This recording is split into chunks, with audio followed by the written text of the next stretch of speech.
bem-vindo ao Espaço Online desta segunda-feira. Hoje nós vamos falar sobre disfunção erétil. 9 em cada 10 homens com impotência sexual são sedentários, você sabia? Vamos falar sobre isso. Hoje convidamos o Dr. Marcos Lucon, urologista do Centro de Referência de Saúde do Homem, da Secretaria de Estado da Saúde. Muito obrigada pela presença. Boa tarde. Obrigado pela oportunidade. Em primeiro lugar, doutor, o que é a disfunção erétil? O que caracteriza esse problema? Bom, Patrícia, a disfunção erétil, ela é vulgarmente conhecida como impotência. Esse termo tem sido abandonado porque ele é um termo que causa um pouco de estigma e porque ele não reflete realmente o que é essa condição. Então, se a gente for definir em termos de saúde, disfunção erétil é a incapacidade de alcançar ou manter a ereção suficiente para uma relação. Então, como eu disse, pode ser total, em que não há relação alguma, ou ela pode ser parcial, em que se consegue apenas iniciar o ato sexual, mas não consegue se completar. Então, por isso fica disfunção. Fica disfunção erétil, essa incapacidade total ou parcial de conseguir terminar a relação. Claro que envolve o casal, porque a relação geralmente está envolvendo mais que uma pessoa, então a gente tem que avaliar sempre as duas pessoas. Exatamente. Quer dizer, numa consulta é importante, eu ia perguntar justamente isso, o papel do companheiro, da companheira nesse problema. Quando a gente vai avaliar um homem com disfunção erétil, e lembrar que isso acontece nas mulheres, mas o homem vai ao urologista, né? A gente foca sempre nas condições de saúde do homem, mas se a gente não tiver informações de como está o relacionamento, como que o homem se relaciona com a parceira ou com o parceiro, enfim, a gente não consegue ter uma avaliação completa da disfunção. Então, existem causas orgânicas da disfunção, que são da pessoa propriamente dita, mas a função erétil ela não é só orgânica, né? Ela é psicológica ou psicogênica, melhor dizendo, e ela também é, de certa forma, sexual. Então, o perfil de atividade sexual do homem passa por essas três questões. Ele tem que estar bem de saúde fisicamente, ele tem que estar bem de saúde da própria cabeça, e o meio dele, claro, que influencia. Tem lugares que você tem monogamia, tem lugares que você tem poligamia, para ser bem simples. Uhum. Tem homens que se sentem culpados, tem homens que não se sentem culpados. Nesses três aspectos de avaliação, claro que a parceira tem que ser considerada também. Algumas pessoas brincam e dizem o seguinte, o principal órgão sexual é o cérebro. O senhor concorda com isso, em parte? Eu concordo. Faz sentido? Faz todo sentido. Como que funciona a ereção no homem? Então, para o homem ficar excitado, né, são alguns aspectos que a gente leva em consideração para o mecanismo se iniciar fisicamente dizendo. Então, você pode ter desde da parte de imaginação, em que o homem tem lá suas fantasias ou que ele imagina alguma coisa. Existem também o estímulo sexual que acontece visualmente, que isso no homem é mais forte que na mulher. Existe o estímulo sexual que acontece no contato, muito fácil de entender. Existe o estímulo sexual que ocorre até com odor, dependendo de um odor, de um perfume, para ser simplista.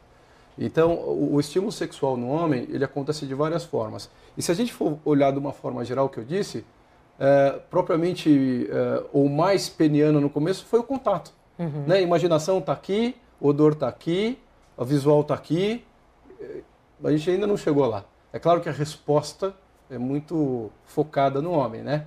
A resposta é peniana, vamos dizer assim. Mas não só peniana. Mas, de qualquer forma, se a cabeça não estiver boa, ele pode ter problema. Isso é uma coisa típica do homem jovem, que às vezes tem disfunção e não tem nada fisicamente. A gente tem uma animação aí para mostrar para o internauta da Jovem Pan Online como é que se dá todo o processo e onde é que estaria o problema. Vamos colocar, aí o doutor vai explicando para a gente, por favor. O que se vê aí, então a gente vai focar aí no pênis, né? A gente está vendo bem a imagem. E o que acontece então? Ele está no estado flácido, está no estado relaxado, ali em cima a bexiga, os nervos, a artéria que leva os vasos para o pênis e o testículo embaixo. Quando você tem a disfunção, como eu disse, ela pode ocorrer no homem jovem, ela é diferente da causa do homem mais velho, ela é mais incidente no mais velho, não só pela idade, mas por outros fatores de risco. E ela também pode ter, como a gente disse aí, vários graus, pode ser transitória. Mas durante a ereção, o que acontece? Você tem estímulo de nervos, o estímulo sensorial que alcança o pênis, ele provoca uma resposta na vasculatura do pênis, que é a irrigação de sangue que chega no pênis. A gente vê um corte aí, ó, o corpo cavernoso se enche, o corpo cavernoso é uma esponja que está cheia de sangue que provoca a ereção. Então, com isso, o pênis vai alcançar o estado erétil, né? Ele aumenta em tamanho, aumenta em consistência. Essa resposta também é no testículo, ele aumenta até 50% o fluxo de sangue, inclusive no tamanho dos testículos. E depois da relação, ele volta a alcançar o estado flácido. É assim que deveria funcionar. E durante a animação, o senhor falou que varia muito do perfil e a disfunção também está ligada à idade e, com a idade, outros problemas. Vamos explicar exatamente isso para o internauta da Jovem Pan Online.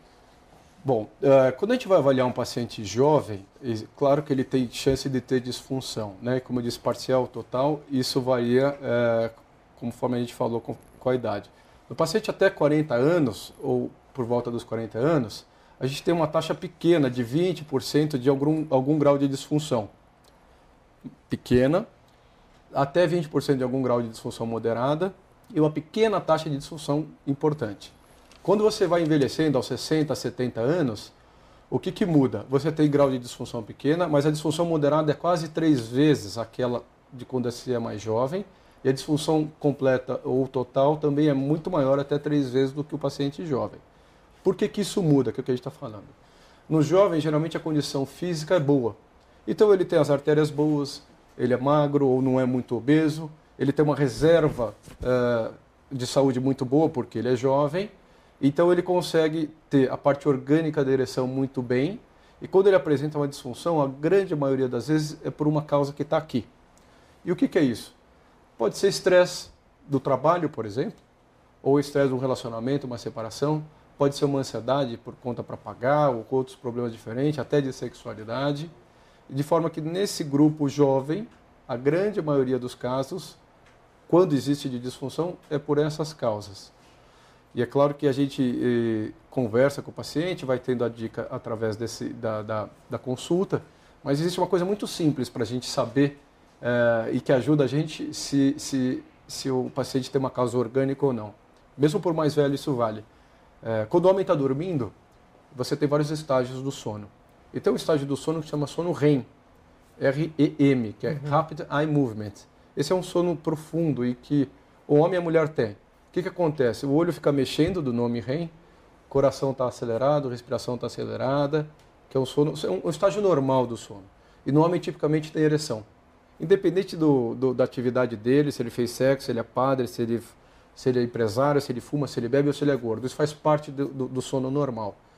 Os homens que têm disfunção erétil no consultório, mas tem a ereção matutina do homem, às vezes acontece, ou durante o sono plena, provavelmente a causa está aqui dentro e não é orgânica. Entendi. Porque o sistema funciona de dia e de noite, né? E se à noite ele funciona bem enquanto você dorme, enquanto você não tem, os problemas seus não estão ali, então você dá para ter uma boa dica se o problema está mais para o lado orgânico ou se o problema está mais para o lado psicogênico. No caso do homem mais velho, teoricamente, problemas de saúde mesmo acarretariam a disfunção erétil e a impotência sexual. Por exemplo, doenças crônicas, uma hipertensão, diabetes, é por aí?